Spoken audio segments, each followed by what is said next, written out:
no matter what the fuck is going on. Doing what you know you're supposed to be doing. John Godsey, Andrew Tate, Alex Hormozi, they don't rely on how they feel to get things done. They're not afraid to be challenged. You know, that uncomfortable place is where the growth happens. YouTube, what's good, man? It's your boy Crowd. Welcome back to another vid. Make sure to like, comment, and subscribe for the algorithm.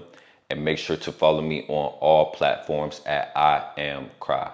I'm going to share with you guys, some habits, or a few traits that, I've not only accumulated myself, but I've also, studied, from different millionaires and people that are successful that separates them from the pack, right? And these are some habits I'm still working on continuously, but I wanted to share with you guys, what I've studied from John Godsey, Andrew Tate, Alex Hormozi, and a lot of these millionaires you've seen online. Read a lot of articles on these millionaires, consumed a lot of their content, read, some of their books. So I want to share with you guys what I've observed and how you can get into that 1% and separate yourself from the 99% and become the person that you want to be. So the first trait that separates the 1% from the 99% is high stress tolerance. And this is a huge one, guys. And this is something I'm still working on. A lot of times when things are all falling apart, the house is breaking down, my girl arguing, I get into it with a family member, something happens with my car, my MacBook stopped working, whatever the case may be, I tend to let one thing stop me from being productive that day or, allow me to have a bad couple of days, right? Millionaires don't do that. Successful people don't do that. 1%ers, they don't do that, right? One thing you have to understand is that these millionaires and these, extremely successful entrepreneurs or these CEOs of these companies, they have more problems than we could imagine on a day-to-day basis, right? There's always something that needs to be fixed, right? And in the fire, they're able to maintain and stay calm and handle these problems accordingly. And that's what separates them from others. While most people would fold under pressure and while most people would, tap out or while most people would give up, right? These people, to an extent, they're like mentally insane, right? I hear a lot of people talk about Elon Musk in this fashion, right? And he said it was almost like he was mentally challenged to a degree because it didn't matter how much pain or how much stress he was going through, he still continued to do whatever was needed for him to be successful, right? And everyone has bad days, everyone has stressful days. But what I've observed is that these millionaires, these 1%ers, they don't have bad days. They have bad segments, right? And what that basically means is that this is including myself. I'm not speaking because I'm not on this level yet, but from what I've observed is that when I have a bad day, when something happens within my day, within the 10 minutes, it can fuck up my whole day, right? 1%ers, their day is going to be fucked up for that 15 minutes and they're able to snap back right into reality and get right back to work, right? That's what separates them. A lot of humans, we base our productivity and we based our success and we based our day-to-day on emotions and how we feel, right? We can do all the tasks, all the work in the world on the days we feel good, when everything's going perfect. But what about the days when, the stress is high and you got all these fires to put out and things are going how you imagine them to go? Are you still going to put in the work? 99% of people won't, but those 1% of people that are successful, millionaires, taking care of their family, those people are going to. A lot of these people that I've studied, they speak on solving problems fairly quickly, right? So a lot of us, it takes a few days or a week to figure out a solution to something very minor, something that could be fixed in 10 to 15 minutes. Millionaires, they solve problems quick. They have great decision-making skills, no matter the stakes, no matter the stress.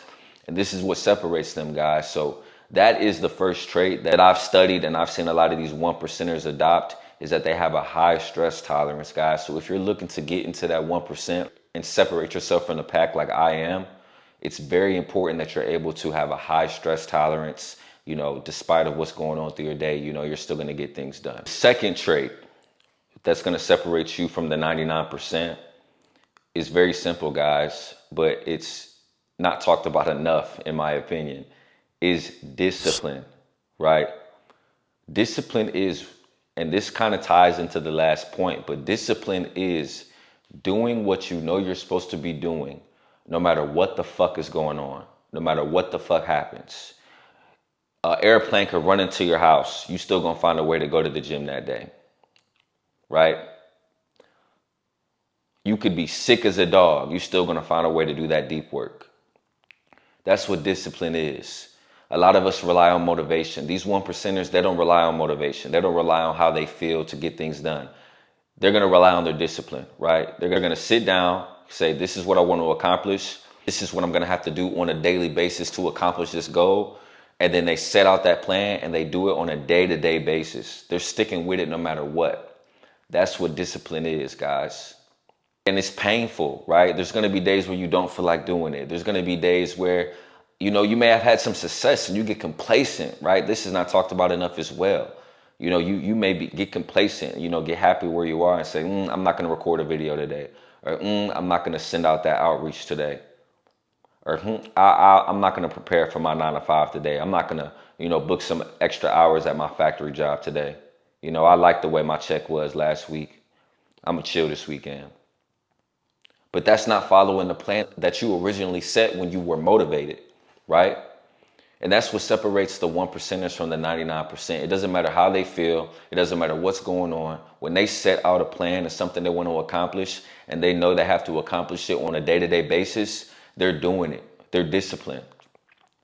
And I'm not talking to you guys from a perfect place. I try my hardest to be disciplined with things I want to do every day.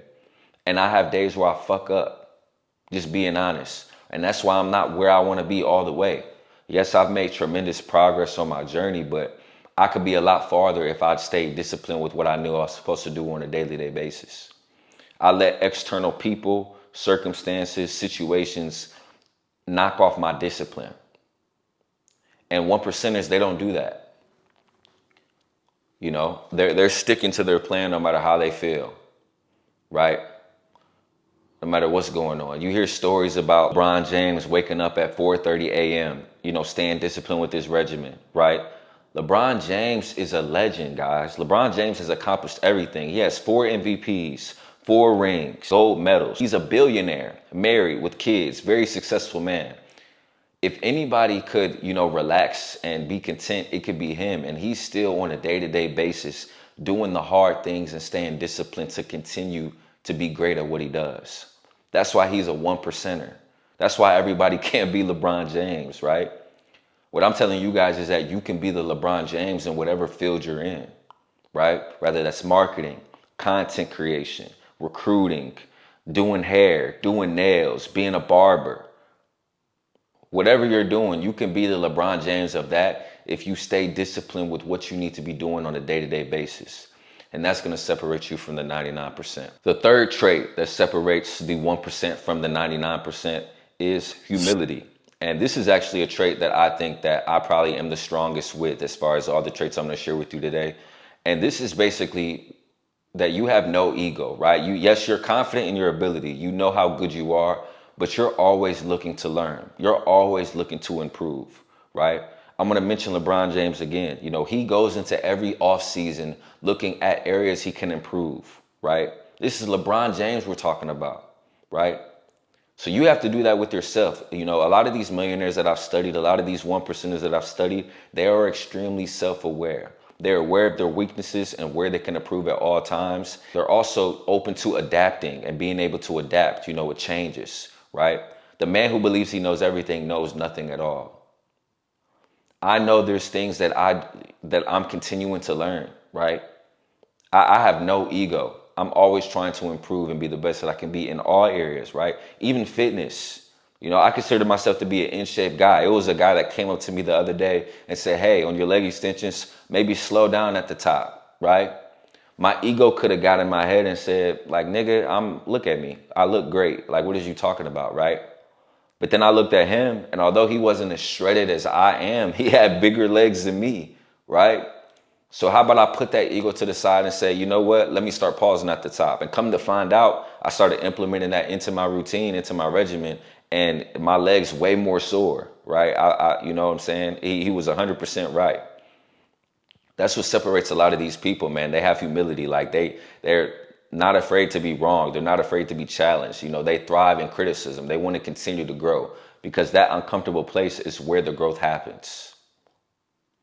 So you have to have some type of humility. You have to put the pride aside. You have to put the ego aside. Ask for help, fellas.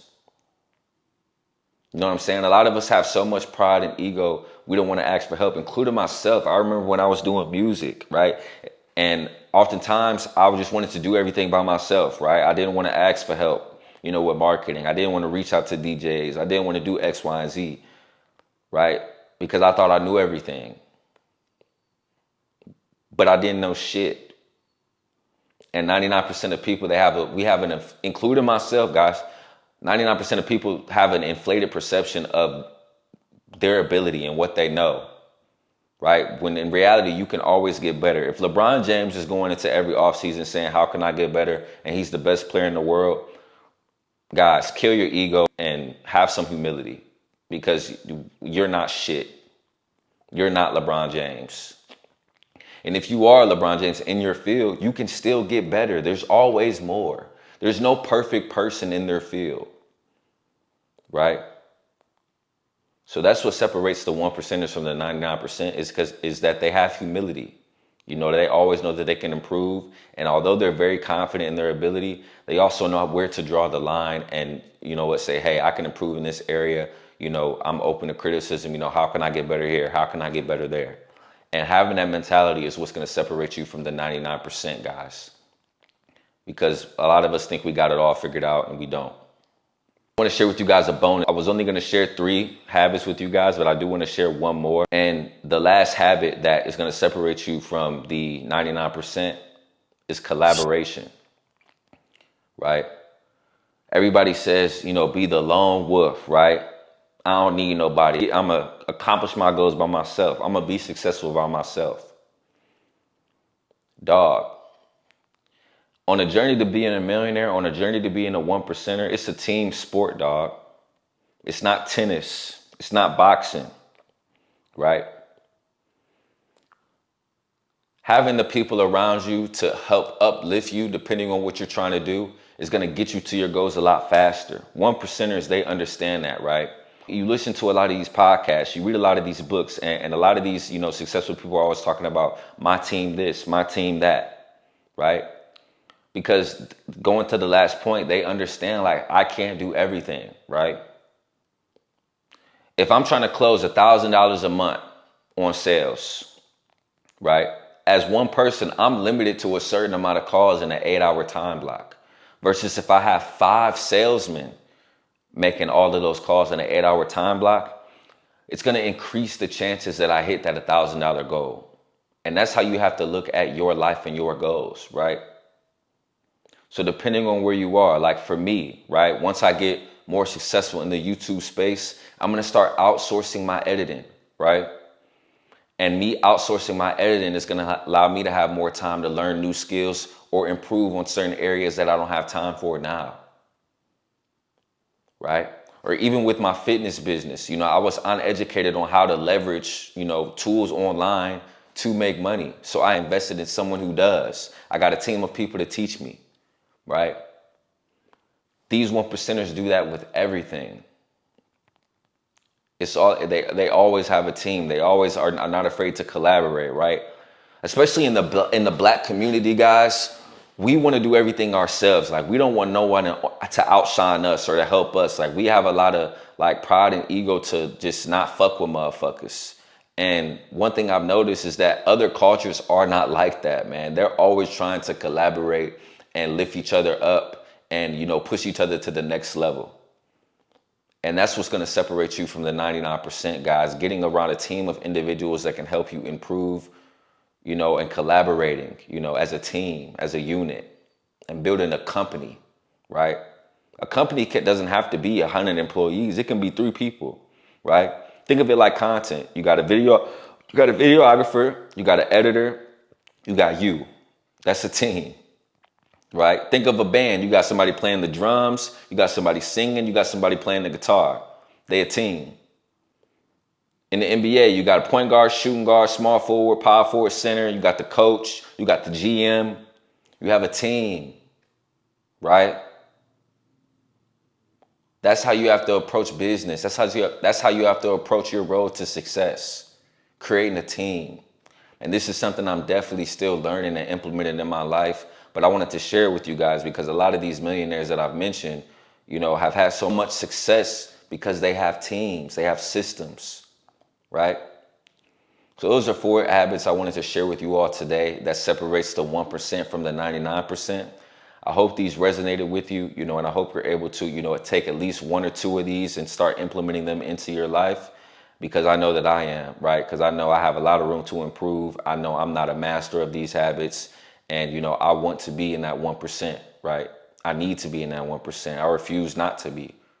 You know what I'm saying? And I know there's someone out there that has the same mentality I do, that's looking for more direction. And, that was the point of this video. So hopefully I gave you all some wisdom to get you closer to your goals going into 2025.